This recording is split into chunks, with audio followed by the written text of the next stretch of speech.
your need.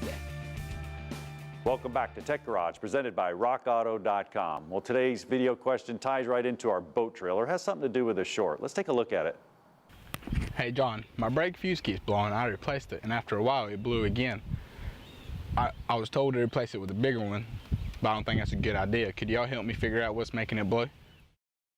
Sounds like he has a short. Now, what is a short?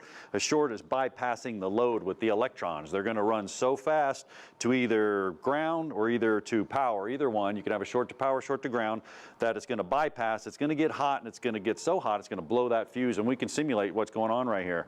So you have to go past the fuse. That's where yours is, Hosam. And then if I touch ground anywhere, I'm going to touch this. Watch how quick this pops.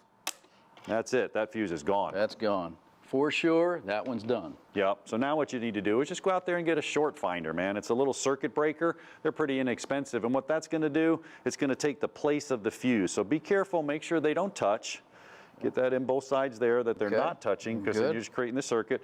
Now the electrons, everything's working great. So it's running through there. We don't have a short. But when I simulate the short this time, I go back to ground. What's going to happen is inside of here is a circuit breaker. Now a circuit breaker is in cars all over. Seat motors, window motors. Just like the one in your house. Same thing, right? Same thing. Something gets hot, it bops, it blows. Yep. This one's resettable though, so it keeps trying to reset, and until he finds that short and gets it off the metal, it's going to keep buzzing and it's going to keep short. And I'll show you exactly what it sounds like. It's pretty cool. But it's nice to have the sound, because if you're underneath the truck, you're working somewhere you can't see a dummy light, whatever, you can hear the problem. Big time. Now listen to this, and then what happens, it's going to keep pulsing. Lights are out. It tries, lights are out. Yep, you heard it try. Listen. Tries, bam.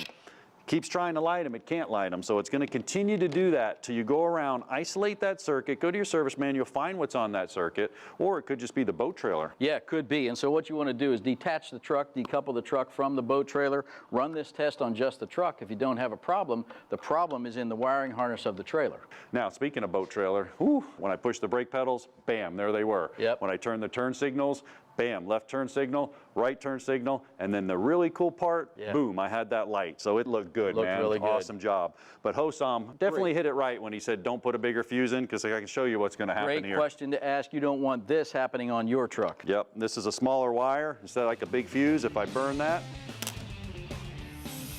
there it goes. Not good, buddy. You're going to burn your truck up. Hey, keep the questions coming. We love to hear from you on Facebook, YouTube, and Twitter. I'll tell you what, we'll be back next week with more Tech Garage presented by rockauto.com, and then the smoke will be clear.